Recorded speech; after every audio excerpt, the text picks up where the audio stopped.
Bon, bonjour tout le monde. Donc, nous allons commencer directement par parler, donc, évidemment, des droits d'auteur, évidemment, du sujet qui préoccupe le plus l'industrie. Alors, je sais que vous êtes un peu dissipés puisque la matinée a été chargée, mais j'aimerais, s'il vous plaît, Alexandra, vous commencez à parler de votre travail. Vous avez été au cœur du dispositif de l'IA Act et au cœur du combat entre Mistral et les problèmes des droits d'auteur aussi. Pascal Regard était là, on en a beaucoup parlé. Quelles sont vos impressions maintenant avec l'application de l'IA Act qui va commencer? Quels sont pour vous un état des lieux avec la Big Tech et l'arrivée de Trump au pouvoir et la dérégulation qui a lieu en ce moment aux États-Unis? Comment l'IA Act peut résister à ce déferlement trumpien? Alors, merci. Ça marche pas. Celui-là Celui-là fonctionne? Non? Non plus, d'accord. Ok. Ok. Celui-là, c'est bon? Alors, bonjour à tous. Je suis pas avocate. Je suis professeure des universités et voilà. Et je suis experte pour le ministère de la Culture sur la régulation de l'intelligence artificielle. Comme j'ai travaillé l'année dernière pour le président Macron sur la stratégie française en matière d'intelligence artificielle, côté régulation. Et mon rôle a été de m'attacher à ce que les contenus culturels, enfin les droits sur les contenus culturels soient respectés. C'est-à-dire que les créateurs, eh bien, ne soient pas, leur contenu ne soit pas pillé sans autorisation et sans rémunération. Grâce à un combat qu'on a mené avec les titulaires de droit, tous un peu regroupés, et grâce aussi à un commissaire qui était à l'époque à la Commission européenne et qui a porté cette idée, on a réussi à faire passer un article sur la transparence dans le règlement européen sur l'intelligence artificielle. Les fournisseurs d'IA doivent, normalement, révéler les contenus qu'ils ont utilisés pour former leur modèle. Et alors, les contenus qu'ils ont utilisés, c'est quoi? C'est en fait beaucoup de contenus culturels, parce qu'il y a besoin de données de qualité pour que le modèle soit lui-même de qualité. Et donc, on a obtenu cette transparence qui doit être mise en œuvre dans les prochaines semaines. Le problème, c'est que les signaux au niveau européen sont pas bons. Est-ce que la transparence est terminée déjà? Non, c'est pas ça. C'est que normalement, on doit avoir un template, un modèle de transparence. La ministre de la Culture m'avait demandé de lui faire un modèle français qu'elle a porté au niveau européen et qu'elle continue à porter au niveau européen. Mais les inquiétudes sont pas là au niveau européen aujourd'hui. Avec la guerre commerciale, eh bien, l'inquiétude, elle est plutôt dans le sens alors on nous a annoncé ça, un plan continent IA. On nous a annoncé aussi une simplification des règles sur l'IA, c'est-à-dire que les règles sont pas encore mises en œuvre, que déjà il faut les simplifier. Bon. J'imagine qu'il faut présumer qu'elles sont trop compliquées. On les a pas encore testées, mais j'imagine que c'est le cas. Et donc les signaux sont pas vraiment très positifs pour la culture au niveau européen, et en tout cas pour la transparence. Donc il nous reste la rémunération et le consentement. C'était les trois piliers de l'IA Act. Et pour le consentement, est-ce que... Alors, pour la rémunération et le consentement, je peux pas vous donner les propositions que je vais faire dans le rapport, parce que la ministre doit l'avoir en premier. Donc, dans quelques jours, elle l'aura. Mais j'ai plusieurs fois rappelé que... je suis désolée, mais il y a un monopole, il y a un droit de propriété, et le droit de propriété, il se traduit par une autorisation, une rémunération et une transparence sur toute cette opération, parce que les titulaires de droit doivent être rémunérés, ils doivent savoir pourquoi et comment ils sont rémunérés. Mais est-ce qu'il n'y a pas un décalage entre l'Europe et la France, avec le système français de droit d'auteur, qui peut être protégé, et l'Europe qui va être pris en main par des politiques... Non, on a une législation européenne du droit d'auteur. Le droit d'auteur, il est harmonisé au niveau européen, à part le droit moral, qui est une petite résistance gauloise, mais qu'on aime beaucoup. Le reste, les droits patrimoniaux, donc le monopole d'exploitation, il est harmonisé au niveau européen. Donc, c'est pour ça qu'on se bat pas vraiment au niveau français, enfin, on travaille au niveau français, mais on fait monter les propositions au niveau européen. avec Pascal notamment. Donc Pascal notamment, donc toi tu t'es combattu justement, tu as fait des coups d'éclat quand il y a eu le combat entre Mistral et les droits d'auteur, où Macron au dernier moment a voulu prendre position pour Mistral. C'est pas Mistral contre le droit d'auteur. Hein. Faut pas. Je suis scénariste, j'essaie de simplifier les conflits. D'accord, ok. J'essaie de simplifier les conflits. Non, mais parce que Mistral, c'est la seule entreprise française qu'on ait. Je pense pas que ce soit eux les plus Exactement. Non, dangereux. J'essaie. C'est pas pour dire du mal de Mistral. C'est un nom. Je mets un nom sur des grandes compagnies LLM, des GAFAM, voilà. Et Mistral fait partie de grandes compagnies qui créent des LLM. Je vais pas rentrer dans l'aspect technique, mais il y a eu un combat de titans entre Mistral et la SACD. Macron a essayé de trancher un petit peu sur quelque chose en sacrifiant un peu le droit d'auteur à un moment donné. Est-ce que tu peux nous retracer un petit peu ce conflit avec Il n'y a pas eu de combat entre Mistral et la SACD. Il y a eu un combat entre Thierry Breton et le président de la République. C'est plutôt ça. C'est-à-dire, ce qu'il faut savoir, c'est que Thierry Breton, qui a quand même défendu vraiment la création et qui était un commissaire européen respecté, il savait parler aux Américains. Il a été d'ailleurs évincé parce que, pour faire plaisir à Van der Leyen, avait obtenu un accord du Parlement européen, et la Commission soutenait ce règlement IA Act pour faire la transparence. Et pour faire plaisir et développer le numérique, donc Mistral pour la France, le président de la République s'est mis en tête que ce règlement était mauvais et qu'il ne va pas le faire adopter. Donc il a essayé de créer ce qu'on appelle une minorité de blocage. Donc il est allé voir les Allemands, il est allé voir les Italiens, il a même été chercher Orban, le Hongrois, vous voyez, le type sympa. Et heureusement, en Allemagne, les sociétés d'auteurs et le droit d'auteur est bien défendu. La presse est très puissante. Springer avait passé un accord avec OpenAI, je crois. Les Italiens, comme d'habitude, on les a pas venus. Donc Macron attendait, ils sont pas venus. Et puis Orban, il est resté chez lui. Et donc la France s'est retrouvée toute seule. Et quand on est tout seul, les diplomates français disent la France ne doit pas être isolée. Et la France a approuvé le règlement de Thierry Breton. Voilà ce qui s'est passé. Et c'est la première fois, c'est la première fois que la France, notre pays, qui a inventé le droit d'auteur, c'est Beaumarchais qui a inventé le droit d'auteur, la SACD s'était créée il y a 250 ans, bientôt on aura l'anniversaire, en 1777, et la France a toujours défendu le droit d'auteur, et c'est grâce à elle, et en particulier grâce à Macron aussi, qu'on a eu cette directive de droit d'auteur de 2019. Et là, pour la première fois, pour satisfaire cette entreprise Mistral et soi-disant développer un numérique souverain, on a balayé le droit d'auteur. Et l'ancien secrétaire d'État, j'adore le citer ce gars-là, Cédrico, qui était secrétaire d'État au numérique, il est maintenant inscrit à Bruxelles comme lobbyiste pour Mistral. Et il faisait partie de la commission où était Alexandra Ben-Samoud, qui avait cette caractéristique, commission auprès du Premier ministre, où il y avait 2 représentants de Mistral. Le président, Arthur Mensch, le petit génie polytechnicien de l'IA, et il y avait Cédrico. Donc il y en avait 2. Et heureusement qu'Alexandra était là, parce qu'elle s'est battue pour défendre le droit d'auteur, mais tout avait été fait pour qu'on soit écrabouillé. Alors, heureusement, on sait se défendre, mais là, c'est vrai que la Commission, d'abord parce qu'il y a une pression américaine extrêmement forte qui s'exerce sur ce sujet, même s'il y aura une contre-position américaine, puisque évidemment aux États-Unis, les éditeurs, les producteurs, les créateurs défendent leurs droits. Ils ont le même problème que nous. Il y aura une contre-pression qui sera exercée, mais pour le moment, la Commission est en train de réduire le niveau de transparence, d'exonérer les petites et moyennes entreprises, enfin, de faire toute une série d'actions qui ne permettront pas aux créateurs de savoir comment leurs créations ont été pillées. Parce qu'au départ, ce qu'il faut savoir, c'est que c'est du vol. Donc, les gens de l'Internet ont une expression, ils disent on a moissonné l'Internet.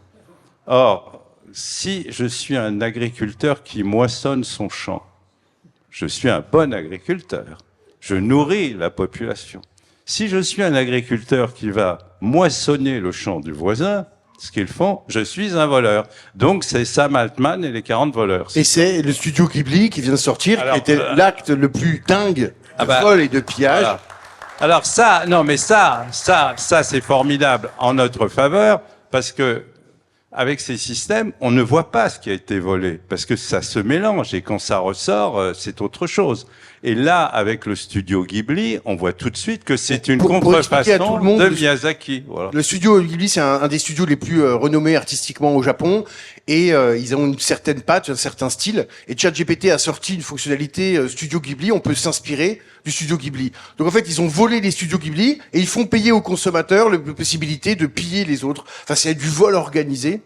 Et une preuve, en fait, la transparence. Alors, C'est une Studio preuve. Ghibli, c'est la preuve du piratage. C'est ça qui est formidable, c'est que avant, ça ne se voyait pas trop. On pouvait le voir en demandant faites-nous un dialogue à la mode d'Audiard, et puis dans certains cas, ils vous sortaient un vrai dialogue de film d'Audiard. Donc on voyait bien qu'ils avaient copié. Mais là, avec le studio Ghibli, c'est évident. Il y a même une image du studio Ghibli qui a été fabriqué par notre président de la République. C'est assez Voilà. choquant. C'est assez choquant. Surtout Voilà. que le créateur de Ghibli, Miyazaki, a toujours refusé l'utilisation des outils numériques pour son œuvre. Voilà.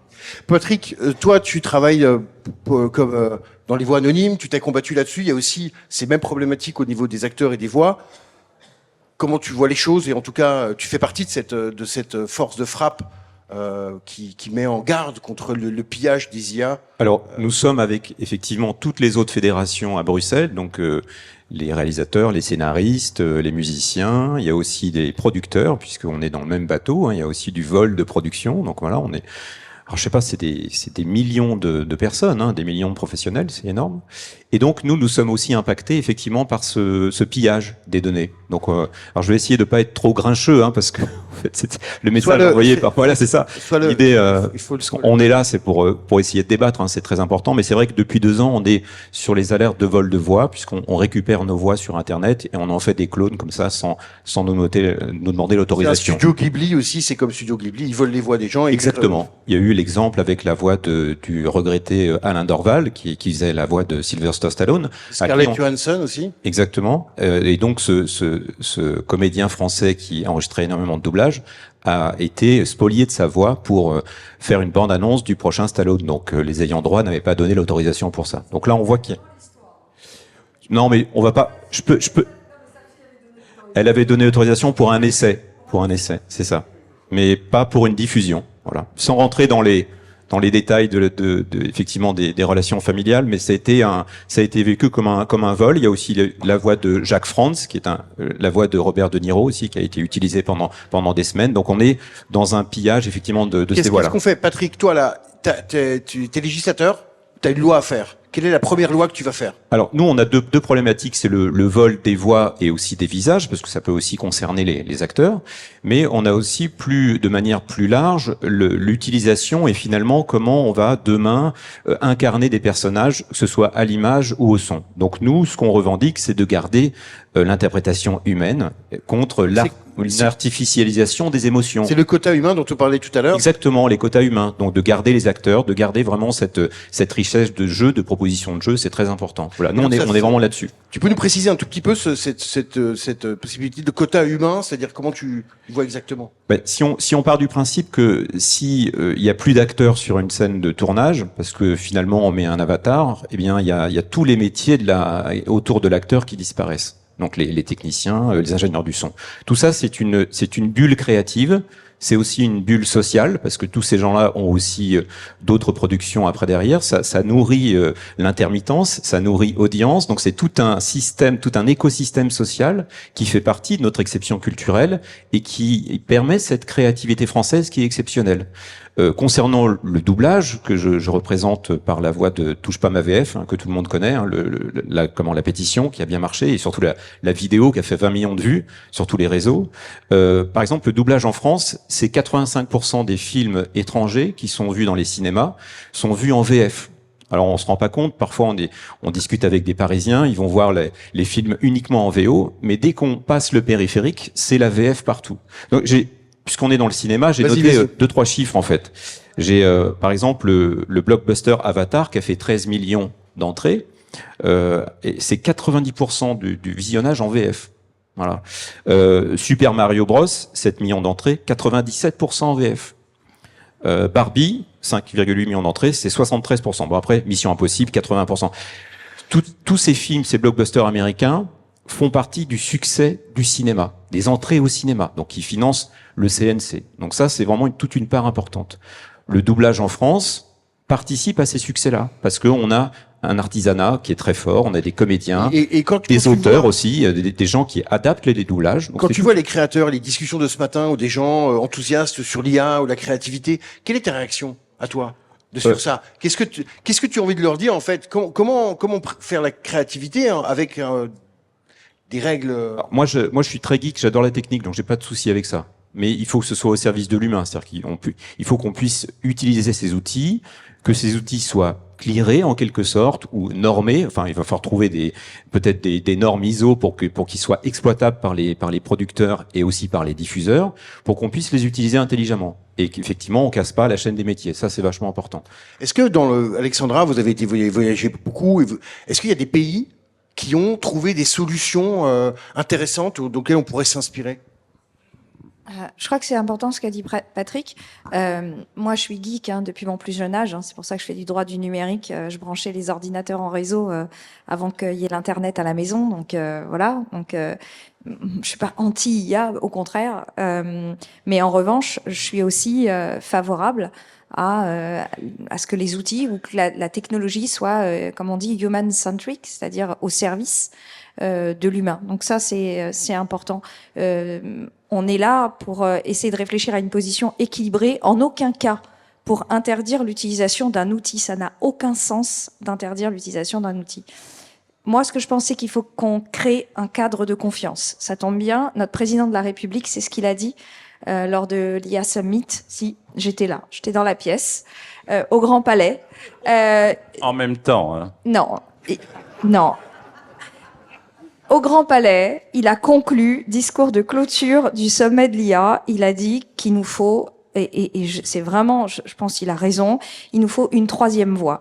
On est dans un contexte géopolitique très compliqué où les États-Unis dérégulent complètement tout, y compris la technologie, y compris l'intelligence artificielle, et la Chine qui surrégule pour faire de l'outil un outil politique et non pas que un outil technologique.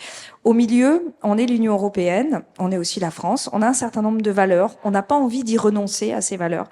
On doit créer notre cadre, un cadre de confiance, un cadre qui est à la fois innovant et respectueux des droits, parce que oui, on a des droits. On a des droits de la personnalité, on a des droits des données à caractère personnel, on a des droits de propriété intellectuelle. Puis il n'y a pas tellement de raisons qu'on en ait honte, et puis il n'y a pas tellement de raisons aussi qu'on les efface, qu'on les éradique complètement sur l'autel je sais pas, d'une promesse de technologie. On va emprunter cette voie, on va saisir la technologie de l'IA parce qu'on aurait bien tort de s'en priver, mais on ne va pas renoncer à tout notre modèle anthropologique, social, sociologique, culturel.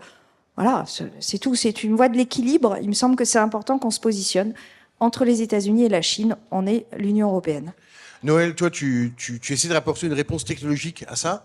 Et tu peux nous dire un peu plus sur comment tu protèges les droits d'auteur et comment tu travailles, en fait, comment tu essaies de construire des technologies pour protéger les droits d'auteur. Oui, bien sûr. Alors, nous, avec Ricut, on a développé la première plateforme qui permet d'adapter le droit d'auteur aux nouveaux usages. Donc, on a un vrai focus sur la création de contenu, qui est fait par les créateurs de contenu sur les réseaux sociaux. On a créé ce pont entre les ayants droit et les créateurs de contenu. Donc, en tant qu'ayants droit, on a une plateforme qui leur permet de mettre à disposition des extraits, poser tout un cadre juridique sur l'exploitation qui peut être faite de ces extraits, que ce soit la durée, que ce soit le droit de transformation. Donc, est-ce que le créateur de contenu va avoir le droit de l'exploiter que de manière brute? Est-ce qu'il va avoir le droit d'utiliser des outils d'IA pour pouvoir faire du montage automatisé, pour pouvoir faire du doublage, pour pouvoir reproduire une œuvre dérivée? Donc, on pose tout un cadre juridique. Tout est tracé par la blockchain. On a aussi derrière, on est capable de rémunérer toute la chaîne de droit de manière automatisée. Et pour nous, ces solutions-là, c'est vraiment créer des ponts, créer des espaces de contractualisation, créer cette chaîne de valeur qui va de l'ayant droit, de l'œuvre première, jusqu'aux œuvres dérivées qui sont créées aujourd'hui. Toi, tu travailles à l'INA, Xavier, tu as une masse en fait de données assez colossale. Comment est ton approche de l'IA par rapport à ton métier, par rapport aux droits d'auteur? Tu as ces problématiques-là au quotidien à l'INA? Oui, alors je vais revenir après sur la question des données pour l'entraînement des modèles, qui est un sujet extrêmement important. Peut-être juste en préalable ou en parenthèse, expliquer que nous, à l'INA, donc l'INA, c'est 30 millions d'heures d'archives. C'est tout le dépôt légal de l'audiovisuel, donc c'est 180 chaînes de radio et télé qui sont captées en continu. Donc au total, ça représente près de 30 millions d'heures. Alors dans ces 30 millions d'heures, on n'a absolument aucun droit d'exploitation. On a une mission de mise à disposition de ces archives pour les chercheurs en sciences humaines, les historiens, les sémiologues, tous ceux qui s'intéressent aux archives et qui les utilisent dans leurs travaux de recherche académique. Et puis, il y a une partie de ce qu'on appelle le fonds professionnel, qui est en fait issu de production de l'audiovisuel public, pour lesquels on a des droits d'exploitation, de commercialisation. C'est ce que vous pouvez voir à travers des extraits qui peuvent être réutilisés dans des documentaires. On a notre propre activité. Nous, maintenant, on est devenu une sorte de média patrimonial. Et par rapport aux discussions qu'on a, comment faire avancer le problème des droits d'auteur et Alors, ces problématiques qu'il y a aujourd'hui? Comment tu vois les choses avec Alexandra ou Pascal? Comment faire avancer le droit d'auteur? Comment toi, est-ce que tu as des solutions à nous proposer là-dessus? Non, j'ai pas de solution magique, mais peut-être juste d'abord dire que nous-mêmes, on est utilisateurs d'IA. C'est-à-dire qu'on a des enjeux importants avec l'IA. Il y a deux grandes familles d'enjeux. C'est d'une part la découvrabilité, c'est-à-dire quand on parle de 30 millions d'heures, faut se représenter ces 3400 ans de flux audiovisuel. Comment est-ce qu'on peut retrouver dans cette masse énorme d'archives des contenus? Donc on a une problématique de ce qu'on appelle nous des IA descriptives. Aujourd'hui, ce qui est le plus mature, c'est la transcription. On a transcrit l'année dernière l'intégralité de ce fonds professionnel, donc les 2,5 millions d'heures sont transcrits. On est en train de développer un moteur de recherche sémantique pour pouvoir retrouver par le biais du texte des éléments d'archives. Puis le texte, ça permet de faire d'autres choses, de retrouver ce qu'on appelle des entités nommées. On travaille aussi sur les questions de description visuelle. Enfin bref, il y a tout un tas de... Vous faites attention dans les choix des LLM, des choix des IA que vous avez, parce que vous avez un patrimoine important qui vaut cher. Si vous les donnez aux Américains et qu'ils s'entraînent sur vos données... Absolument, c'est un sujet crucial pour nous. Et nous, on a fait le choix de développer dans nos infrastructures, sur nos serveurs, tout est déployé uniquement en local, pour ne pas envoyer sur quoi comme d'image à modèle l'extérieur. Open source? Alors, sur la transcription, on utilise Whisper, qui est un modèle d'OpenAI, mais on l'utilise dans nos infrastructures techniques, ce qui est hyper important, parce que ça veut dire qu'on n'envoie pas les images à l'extérieur. Donc ça, c'est la partie découvrabilité. Après, on a aussi des enjeux d'amélioration de la qualité des archives audiovisuelles, puisqu'on a à peu près 2/3 de ce fonds exploitable qui est sur des formats de vidéo SD, qui sont plus du tout au standard d'exploitation aujourd'hui. Donc là, il y a des IA qui permettent de faire ce qu'on appelle de la super résolution pour améliorer la qualité. Alors, je reviens à la question de tout à l'heure. Évidemment, cet énorme fonds, certains se disent, ça pourrait être une façon d'utiliser le patrimoine français pour améliorer les modèles. Et il y a un enjeu, je crois, linguistique, culturel, de souveraineté et même d'impact que notre patrimoine peut avoir, parce que les IA génératives, ce qu'elles génèrent, elles le génèrent à partir de ce sur quoi elles ont été entraînées. Donc il y a un vrai enjeu là-dedans. Aujourd'hui, la situation, elle est très claire, c'est que, enfin, nous, on considère que l'opt-out, en fait, est la situation par défaut. C'est-à-dire que tous les ayants droit, et leurs représentants... Alors l'opt-out, c'est le consentement, en fait. J'autorise certains LLM à utiliser mes œuvres pour s'entraîner. Et donc, quand on fait un opt-out, c'est qu'on dit que je refuse que mes œuvres de mon catalogue entraînent les IA. Voilà, donc il faut savoir quand même que par défaut, c'est l'opt-in qui est pris en compte, et qu'il a fallu que tout le monde manifeste son opt-out pour dire non, je suis pas d'accord. Donc au début, ça a quand même été une façon sans doute pour les opérateurs d'IA, de piller allègrement parce que personne ne savait que ça pouvait être le cas. Aujourd'hui, c'est très clair, tous les organismes de gestion collective ont manifesté leur opt-out. Pour nous, la question maintenant, c'est le coup d'après, c'est-à-dire est-ce que cet opt-out, il est là pour dire on veut pas mettre le doigt là-dedans et on veut pas que les contenus servent à l'entraînement des modèles, et peut-être que c'est une réponse dans certains cas de figure pour certaines finalités.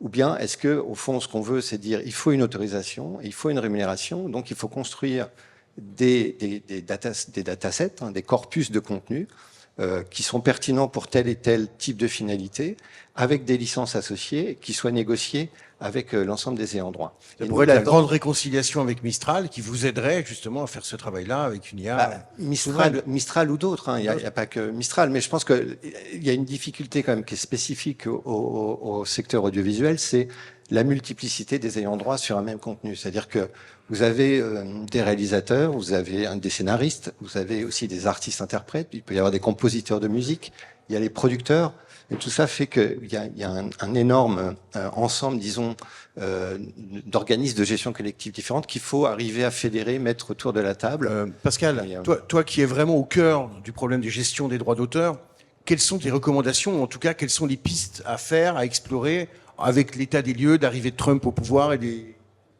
L'arrivée de Trump, je dis, c'est complexe parce que Trump, il est soumis à des éléments contradictoires. Quand même.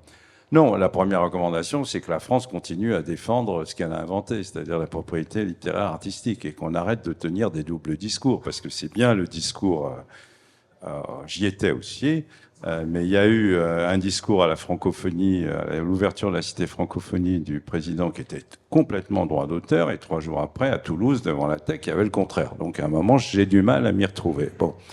Donc il faut que la France reprenne la voie normale de la défense de la création. Bon.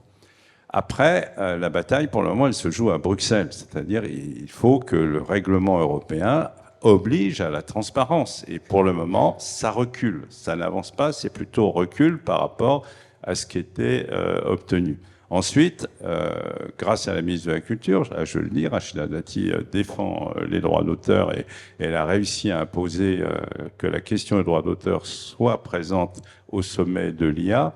Il va y avoir des discussions sous l'égide à la fois de Bercy, qui a priori ne nous est pas favorable, ils sont plutôt côté tech, et du ministère de la Culture avec les opérateurs d'IA pour essayer de trouver des solutions. Mais ces solutions, elles passent par des autorisations et donc par des rémunérations. Alors, ce qu'il faut savoir, c'est que le pillage, il a déjà été fait. Et en réalité, il a certainement été fait par des fondations aux États-Unis et se posent des problèmes d'application du droit, de droit international et tout ça. Mais je pense que si on est ferme sur nos principes, l'Europe n'a pas de raison de céder, parce que la force de l'Europe, c'est pas les machines, c'est pas le numérique, c'est la création.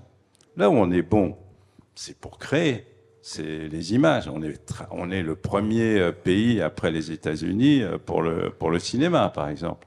On est bon en littérature, on est bon dans ces choses-là. Bon. Par contre, sur le numérique, je suis persuadé que Mistral, dont on parle beaucoup, peut-être déjà maintenant et dans quelques semaines, sera racheté par une boîte américaine. Donc, oui, c'est déjà le cas. Donc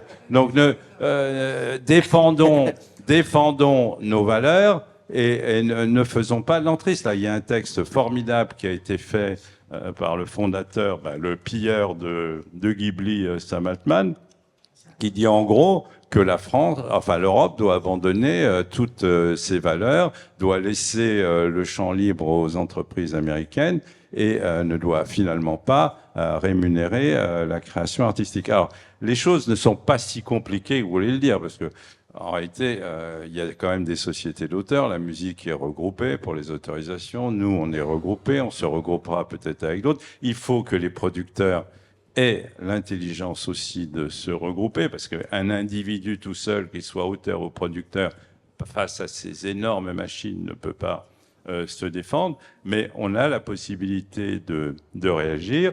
Et il faut, ça c'est la deuxième partie, effectivement, mettre en place des systèmes de conditionnalité des aides. On a cette chance dans le système français. Ça consisterait en quoi exactement? C'est très simple, c'est que il n'y a pas un film, il n'y a pas une œuvre audiovisuelle qui ne soit faite sans le soutien du CNC.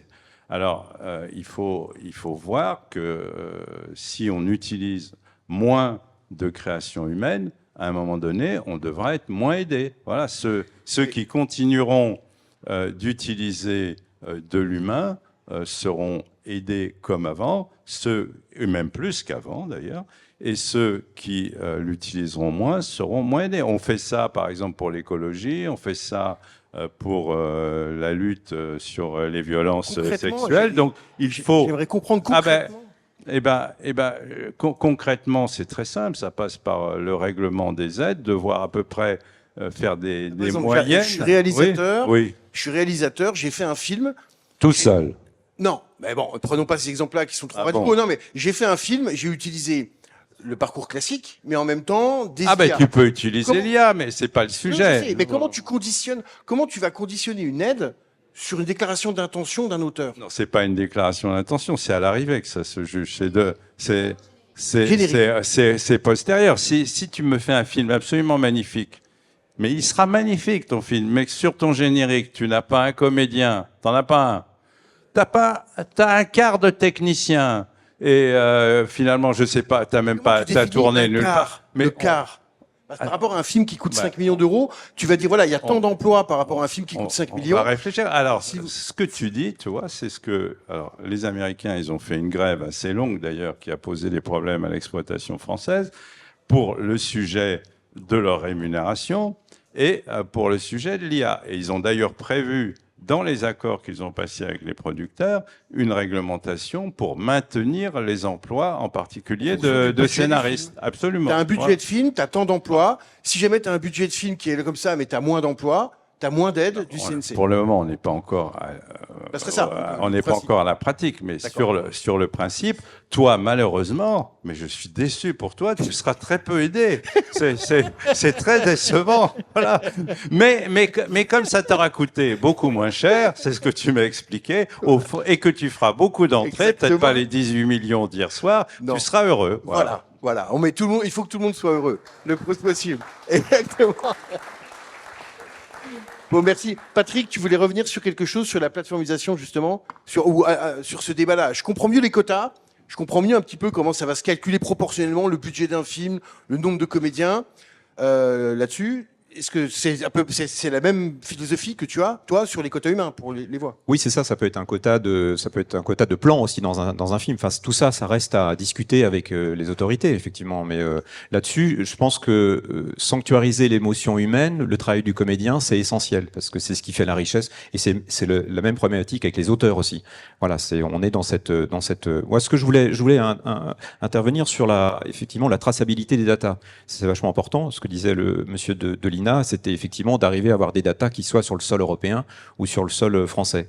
Parce qu'effectivement, dans plein de domaines de l'IA aujourd'hui, on voit des plateformes qui sont installées un peu à l'étranger, que ce soit pour les données ou pour le calcul. Et là, ça pose un certain nombre de problèmes avec finalement le RGPD, les droits d'auteur. Où vont nos voix, nos visages, comment sont-elles transportées? Ça, c'est important. On a eu un sujet dans la publicité, notamment sur l'utilisation d'Eleven Labs pour certaines campagne, ou en tout cas maquette et tout ça, on en a discuté avec les producteurs son et on s'est dit que c'était quand même mieux de l'encadrer parce que c'est une plateforme qui est aux États-Unis et qui potentiellement peut générer des voix synthétiques non reliées à un comédien, non reliées à une personne humaine. Donc ça, c'est un vrai sujet pour nous. On veut bien éventuellement avoir des répliques numériques pour faire un peu de post-prod, faire des choses intéressantes qui soient justifiées dans un film parce que c'est dans le scénario. Mais finalement, le remplacement, il serait vraiment très dommageable pour notre profession et pour les tournages aussi. Je comprends bien, pour les droits d'auteur, on protège les auteurs existants et les auteurs qui sont déjà là. Comment on va aussi aider les auteurs qui arrivent et qui ont peut-être pas les mêmes comportements que nous, ils ont peut-être pas la même éducation, ils ont peut-être pas le même rapport en fait au contenu. Ils passent par des plateformes, ils n'ont pas le rapport à la télé. Il y a quelque chose en fait qui change chez eux. Comment aussi promouvoir ces auteurs-là et en rétablissant leurs droits? Est-ce que c'est uniquement une question d'éducation? Comment vous voyez l'arrivée, l'émergence de ces nouveaux auteurs? Comment les les nouveaux auteurs, par exemple, à la SACD, on en a beaucoup, puisqu'on a vraiment énormément de youtubeurs. Et ça n'existait pas avant. D'ailleurs, ça a rajeuni formidablement la population des auteurs. C'est une pouponnière maintenant, la SACD. Il a été un des premiers à faire un accord. J'ai avec été le YouTube. premier.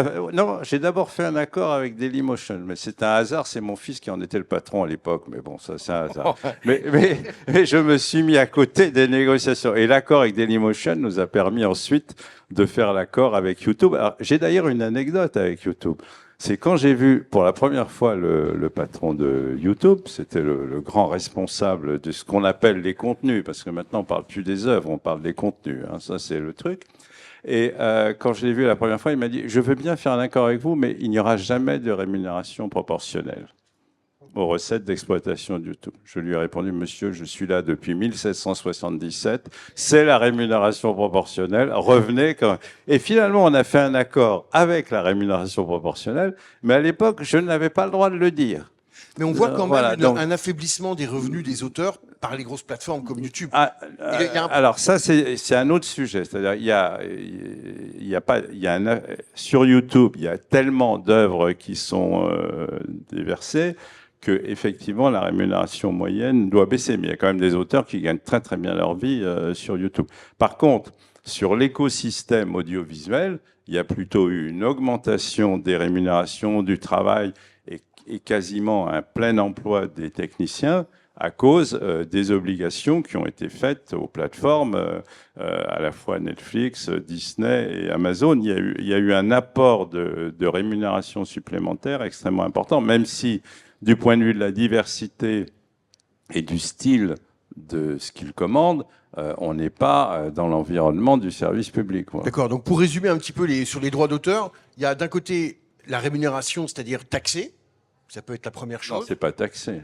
Non, mais par exemple, quand vous Autorisé. autorisez, mais si vous allez prendre une partie des bénéfices... Mais je t'ai taxé, toi? Non. Non, mais comment... Je t'ai autorisé. Voilà, c'est pas une taxe, c'est une rémunération. Vous habitez dans un appartement, vous le louez, vous payez un loyer, c'est pas une taxe.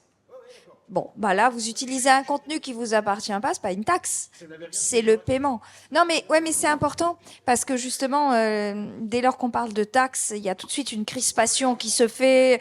Oui, ces auteurs qui réclament des taxes partout. Non, non, personne réclame de taxes nulle part.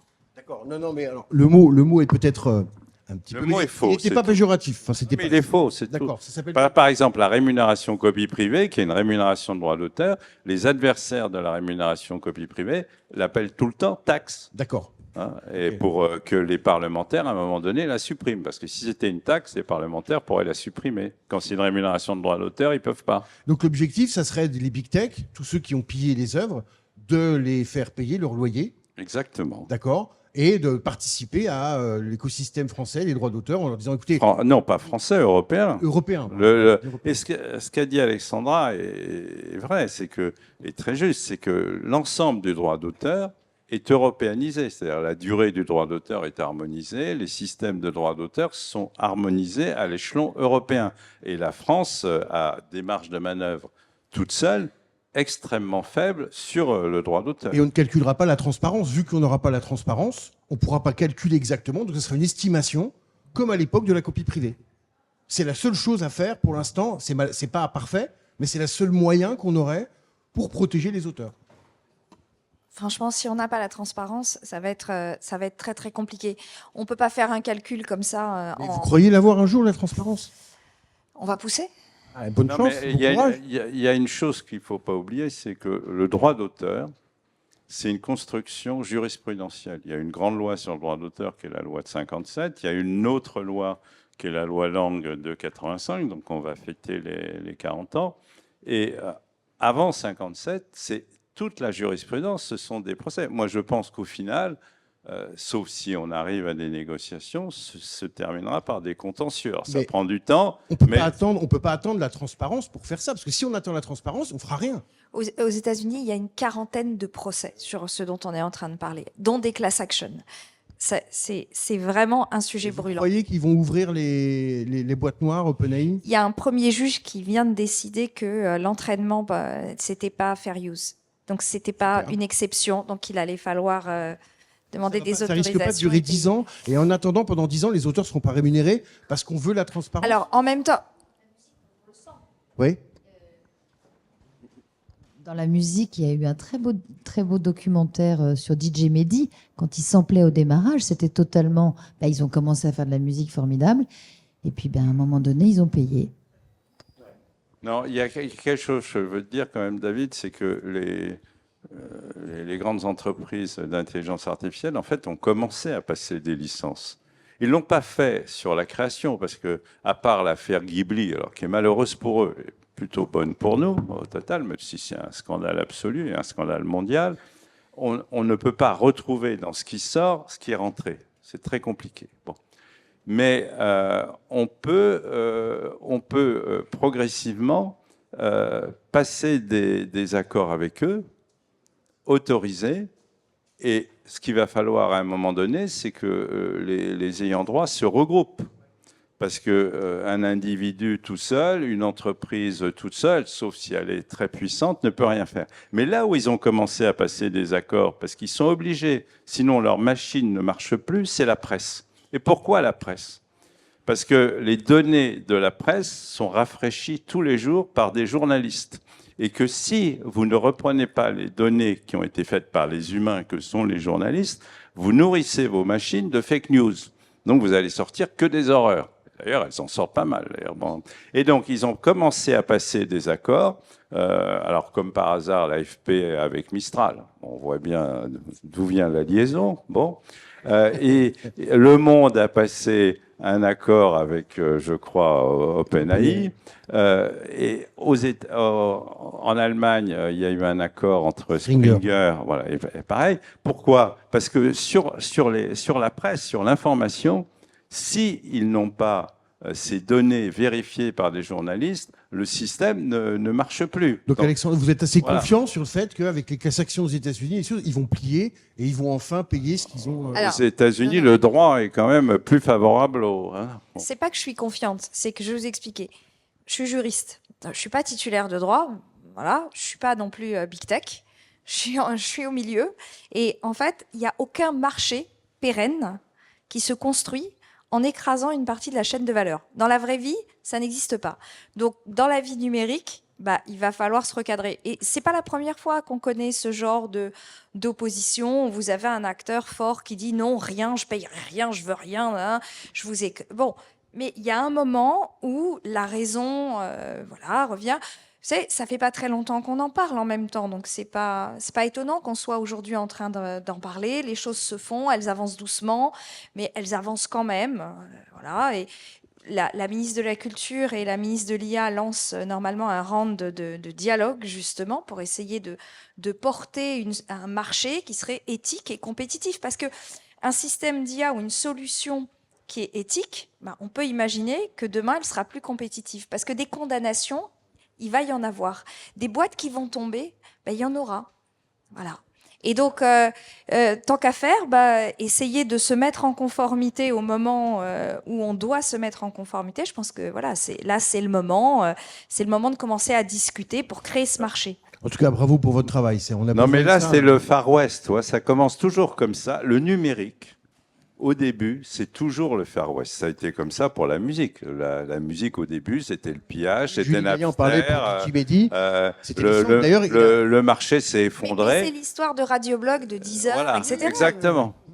Et donc, c'est le Far West. Mais après... Beaumarchais en sait quelque chose, oui, d'ailleurs. Il était... Non, Beaumarchais était quelqu'un de très bien. Ne touche pas à Beaumarchais. Disons que dans sa manière... Non. Cavalière. Beaumarchais était libre avec les doigts. Non, il était d'une redoutable habileté. Voilà. Appelons ça de l'habileté. C'était de l'habileté. Voilà, exactement. Est-ce que vous avez des questions à poser?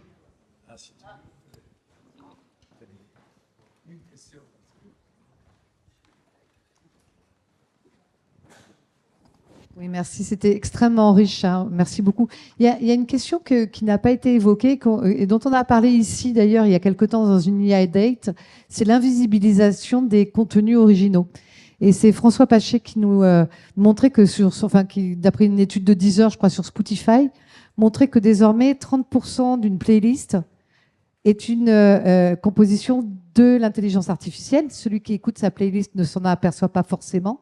Et finalement, ça a un impact sur la rémunération des auteurs, puisque leur contenu n'est plus mis en avant pour des questions de marge, bien évidemment. Ouais, ça c'est un gros sujet. Vous savez peut-être que Amazon désormais limite le dépôt de romans par une même personne par jour à 3. Donc, il y en a qui ont vraiment une belle créativité, 3 romans par jour. Et sur Deezer, c'est en effet ils arrivent à arrêter, ils arrivent à reconnaître des contenus générés par IA, mais c'est juste finalement la partie émergée de l'iceberg. En réalité, on se dit qu'il y a une masse de contenu et cette masse, bien, elle dilue, il y a une dilution finalement des auteurs dans cette masse et donc de la créativité humaine. Et aujourd'hui, je sais qu'il y a des discussions, notamment avec les plateformes Deezer, Spotify, pour essayer vraiment de détecter au mieux les contenus IA. Vous avez peut-être suivi l'épisode je suis une patate là, oui. Voilà. Hein, voilà. Donc bon, il y a un travail à faire aussi, et ça qui est un travail qui devra être mis en place par les plateformes qui vont devoir développer des outils de détection, ce qui est pas simple. Et qu'est-ce qu'on en fait de ces outils? Enfin, qu'est-ce qu'on en fait de ces contenus après? Et puis derrière ça, il y a la question de qui est propriétaire de ce qui a été généré par l'IA. C'est-à-dire que là, vous parlez sans doute de morceaux de musique qui sont ex nihilo créés par une IA, mais on va être quand même dans des situations de plus en plus hybrides de création assistée par de l'IA avec de l'humain. Et donc la question de la propriété intellectuelle sur ce qui est généré par ça. Par Patrick, qui fera le mot de la fin sur... Oui, bah sur la musique, il y a eu une discussion avec le SNEP sur cette partie-là qui était très intéressante. L'idée, c'est aussi d'avoir des quotas à la diffusion. C'est-à-dire qu'on a des quotas de chansons françaises sur les radios. On pourrait avoir des quotas, effectivement, de musique produite à 100% par des humains, avec peut-être un peu d'IA, à détecter avec des systèmes qui détectent effectivement ce qui a été généré par l'IA. Il y a l'IRCAM qui travaille là-dessus. Et puis Deezer, le filtre Deezer marche bien. Je crois qu'ils reçoivent, Deezer, ils reçoivent 10 000 chansons IA par jour, hein, dans les bases de données. Voilà, donc c'est 10% de ce qu'ils reçoivent. Donc c'est énorme. Et effectivement, ils arrivent à filtrer parce qu'ils s'aperçoivent que c'est même pas des humains qui génèrent des musiques, ce sont des robots, ce sont des agents IA qui génèrent des musiques en automatique comme ça. Donc c'est monstrueux en fait. Ce sera le mot de la fin. Monstrueux. Merci beaucoup.